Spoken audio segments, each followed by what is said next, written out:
This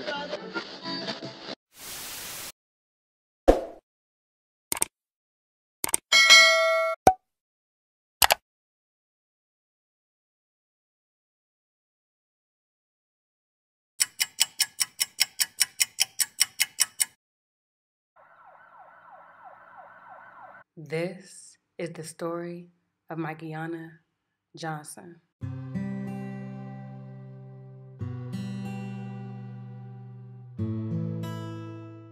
Mikeona Johnson was born January 22nd, 1997, in Gardena, California, but was raised in Compton. As a young child, she developed a strong faith, praise dancing with her sisters in church and joining a traveling choir. As she became older, she participated in numerous women conventions. She graduated from Rancho Dominguez High School in Compton, California, and then went on to attend Los Angeles Southwest College, where she pursued a certificate in fingerprinting, her first step at pursuing a career in the criminal justice field. She was a devoted mother who cherished her two daughters. I had the pleasure of interviewing her mother, Shalissa Collier, who described her as such. Mikey was cheerful. She stayed to herself. She had, like what they say, an old soul. And her personality was just one of a kind. You know what I'm saying? She valued family. Her kids were her pride and joy. You know, she was just her. She had her own unique style. She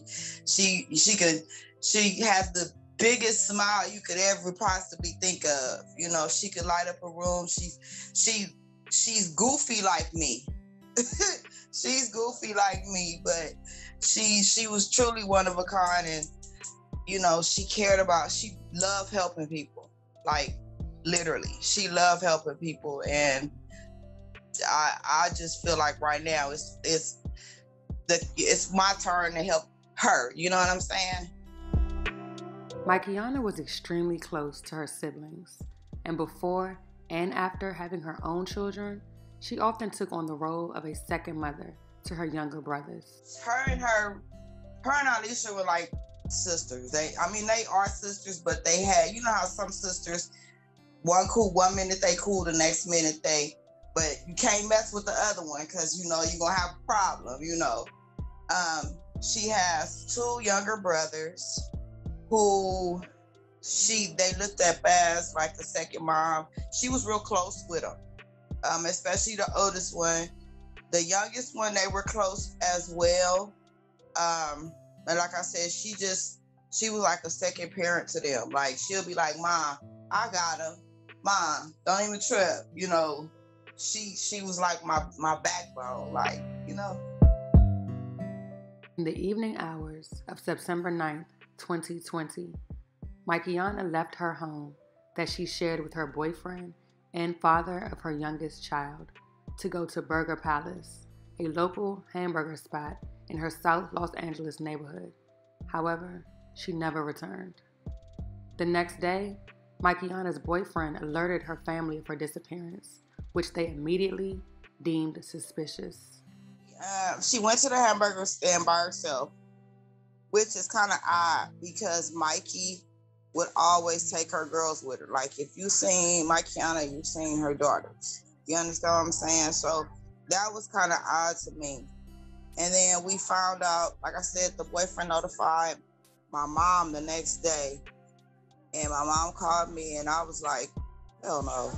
Like, yeah, right. So I told my mom, I was like, well, call him back and ask him what does she have on so I could do the missing persons. So my mom called him back and he gave my mom the information she needed. Mikeona's mother, along with other family and friends, rushed to the streets of Los Angeles, passing out flyers, contacting local media outlets for help, and using social media to spread the news of her disappearance.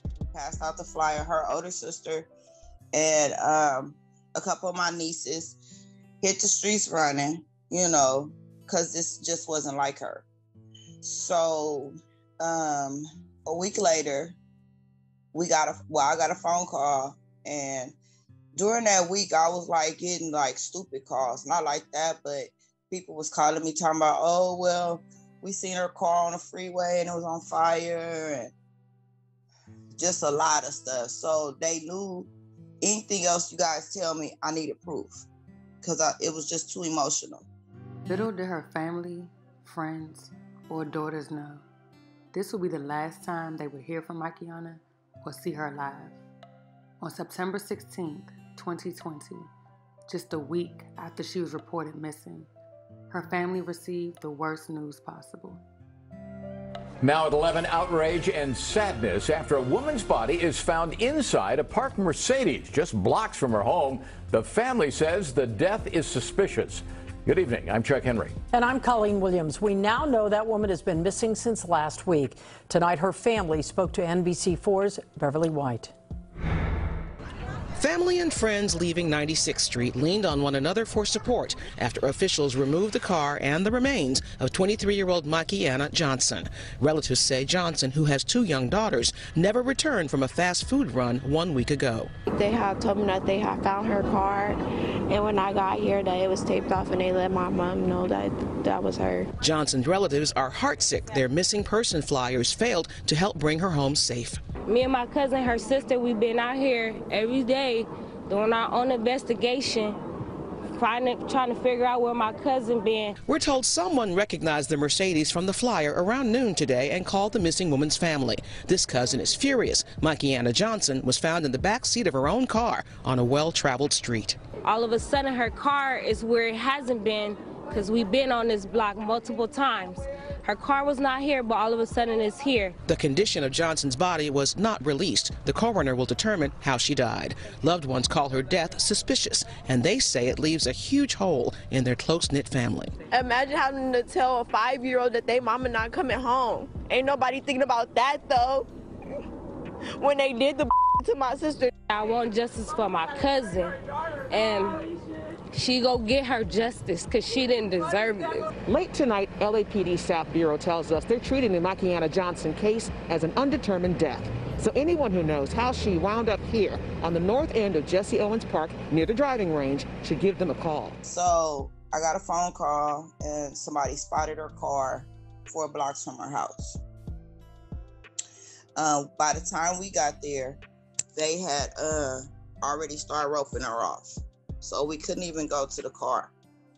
The detectives and all that, long story short, came to us, told us that she didn't look like herself. You know, she didn't like the picture that we had on the flyer. And the coroner told us that she had been in the car for a whole week. So she was killed the same day she supposedly had went to the hamburger stand. And a week later, they found her body in the backseat of her car. Mikeona's car, which according to family and friends was not initially in the spot where it was located, was found on a residential street in front of Manhattan Place Elementary School. My daughter and my nieces, they frequented that area. You know what I'm saying? They was looking for her. I have family members that stay in that area, and they were looking out for her, hitting the streets, hitting from 92nd, they were literally hitting from Manchester to Century off of West Street, looking for my daughter. Despite the fact that authorities were notified that the vehicle appeared after a thorough search of the area, they failed to perform fingerprint or DNA analysis on the vehicle. They gave us the information that supposedly they utilized the crime analysis or whatever you call them people. And they did say that there was 3 cameras on that block and only 2 cameras were active. 1 camera caught Mikey's car coming from the direction of her house, which was off of Manhattan and 92nd. And then another car caught her car busting a U and parking, but neither camera caught who got out the car. According to the LAPD, her vehicle appeared on video cameras between the hours of 1 a.m. and 3 a.m. the morning following her disappearance. Mikeona, who according to family and friends was an extremely private person, never disclosed the incidents of domestic violence between her and her boyfriend. In fact, it wasn't until after her murder that detectives notified her family members that numerous police reports had been filed by Mikeona against her boyfriend. Subsequently, family members concluded that her boyfriend knew more about the case than he led them to believe. Initially, he failed to reach out to the family or remain in contact with his daughter, whom, along with Mikeona's other daughter, is now in the care of her mother. As of this video, he now has visits with his daughter as well as Mikeona's other daughter. An autopsy report provided by the Los Angeles Medical Examiner's Office confirmed that Mikeona had been deceased since September 9th and that she had brain swelling and maggots coming out of her neck. It also stated that she did not have any drugs or alcohol in her system.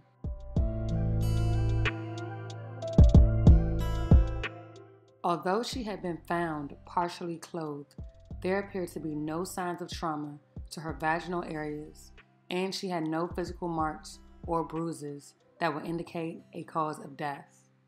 The medical examiner, along with Mikeona's mother, felt as if there was foul play involved. However, LAPD police failed to act upon this conclusion. According to the family, the LAPD received information that would assist with the case as soon as Mikeona's disappearance hit the system, but failed to do their job. To their knowledge, neither the boyfriend, the roommates, or neighbors were interviewed. Despite the lack of urgency from the LAPD, Mikeona's family did everything they could to keep her name in the public. Freelance journalist Slauson Girl covered the press conference at which Mikeona's friends and family urged individuals to come forward with any information. Hello, hi, my name is Lakashima Collins, and me and my family is here on behalf of my niece, Mikeona Johnson. She was murdered and found in her car, and we asking anybody in this neighborhood who's seen anything. If you've seen her car, any details, we don't care how little or how small. We want all the phone calls, all the details. So if you guys have a conscience or a heart, this could be your 20-year-old daughter, 23-year-old daughter, or your 23-year-old family member. She has 2 daughters, and we want justice for Mikeona.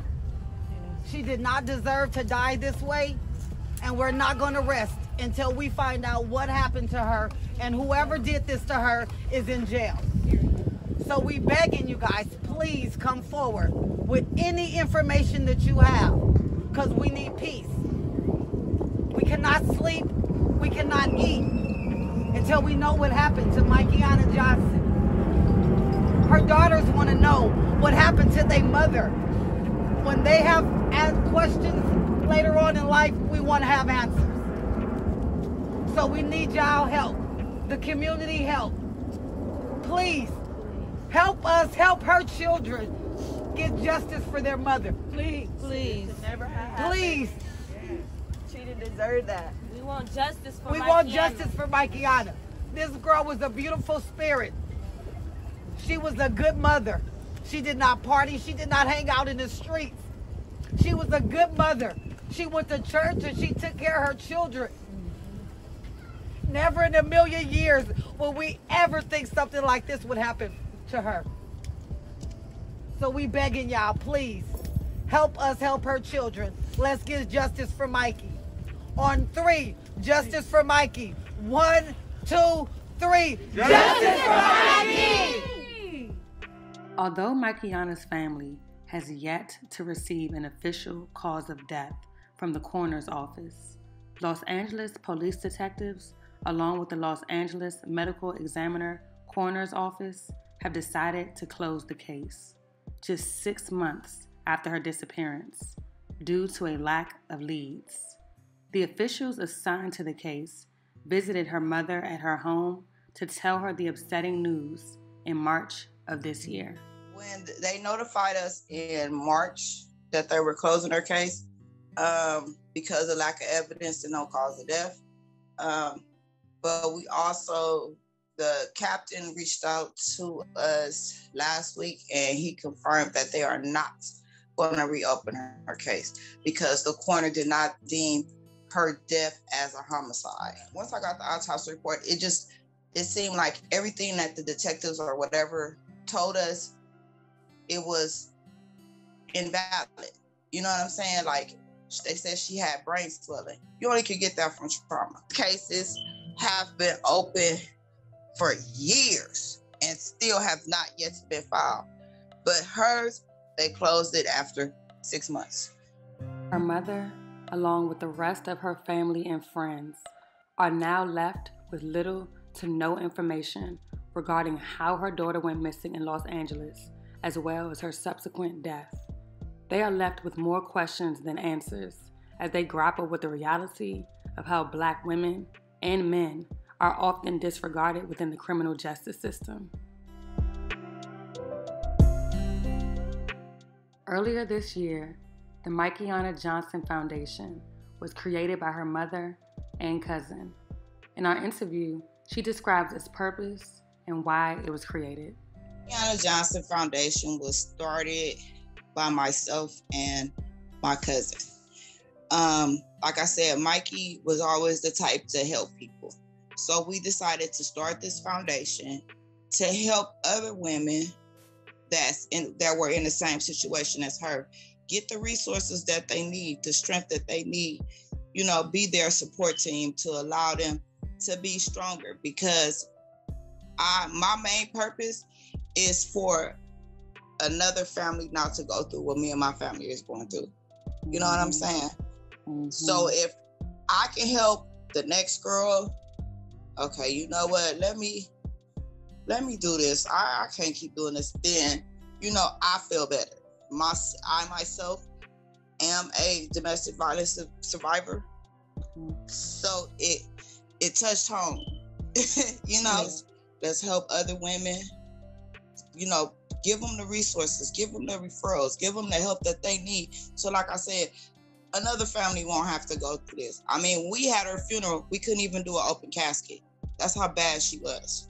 Wow. So it's just my way of helping. Because that's what she would do. As recent as June of this year, Mikeona's family has participated in 2 press conferences. One in front of the 77th Precinct Station in South Central. I was told that her case was going to be closed due to lack of evidence and no cause of death. But I don't understand how, when it was obvious that it was foul play. She had already been deceased a week before they even found her body. We pay for these departments. We fund everything that they do. Their resources should be at our disposal because we pay for those resources. And we are asking as a community for them to use those resources to our benefit. And the other at LA's Hall of Justice, urging the county's district attorney, George Gascon, to reopen an investigation into her case. I know she's smiling down because I have her daughters, so I know she's happy. I just want closure. And until we get the necessary justice that this case deserves, it's never going to be any closure. And at the end of the day, like I said, she has 2 young daughters. Those daughters, when they get older, are going to ask questions. And me being their grandmother, I need to have answers. I don't want to tell them, oh, I don't know, baby, or I don't want that. I want them to be able to say, okay, Granny, what happened? What happened to my mama? They need more closure than we do. I'd rather put myself on the back burner to make sure that they straight and that they understand what happened with their mom, and for them to always know that their mom loved them. Sadly, Mikeona never got to see her youngest daughter turn a year old, as her first birthday was around the time her body was found. As of this video, The family has received no word from the DA or the LAPD in regards to reopening the case. We here, we gonna stay here. They gonna see our face, especially mine, until my daughter's case is brought to the courts.